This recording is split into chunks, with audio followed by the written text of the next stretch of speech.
Prejšnji teden, konec tedna, smo se sporazumno razšli z selektorjem nogometne reprezentance Slovenije Matjažem Kekom.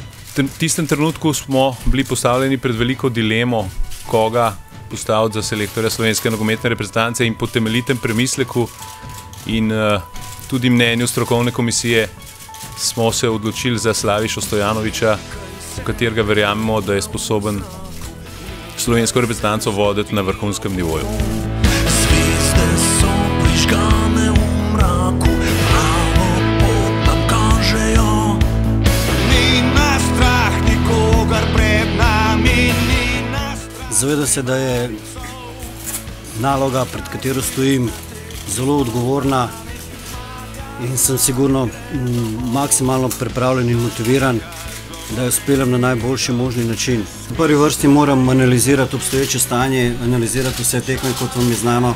Sem bil praktično 2 leti in pol odsoten, nekatere igralce oziroma večino igralcev poznam, nekatere pa ne poznam. Vsi pa želim kakšne igralce, ki so pokazali v mlajši selekciji do 21 let svoj nivo znanja, tudi priključiti prvemu timu oziroma A selekciji.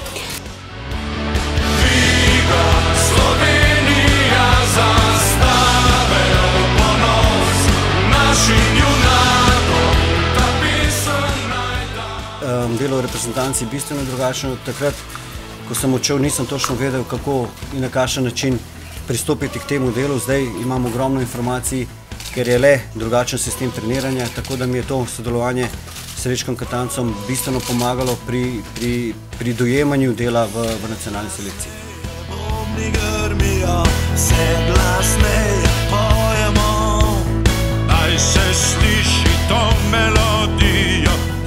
Sigurno smo lahko boljši v momentu prekinitev, sigurno smo boljši lahko v pas igri oziroma v držanju žoge, in tudi konstatacija, da je agresija tudi bistveni moment igre.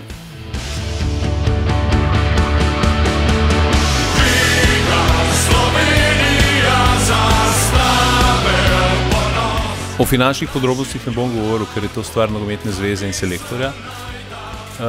Podpisuje pa do konca ciklusa kvalifikacij za svetovno prvenstvo z avtomatskim podaljšanjem v primeru uvrstitve na svetovno prvenstvo.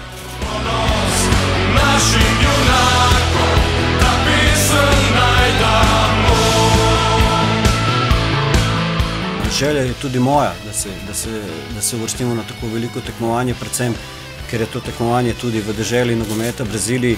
Naredili bomo vse, da se temu cilju tudi približamo oziroma ga ustvarimo. Ne bo lahko. Cilj nogometne zveze je pa zagotovo uvrstitev na svetovno prvenstvo v Braziliji.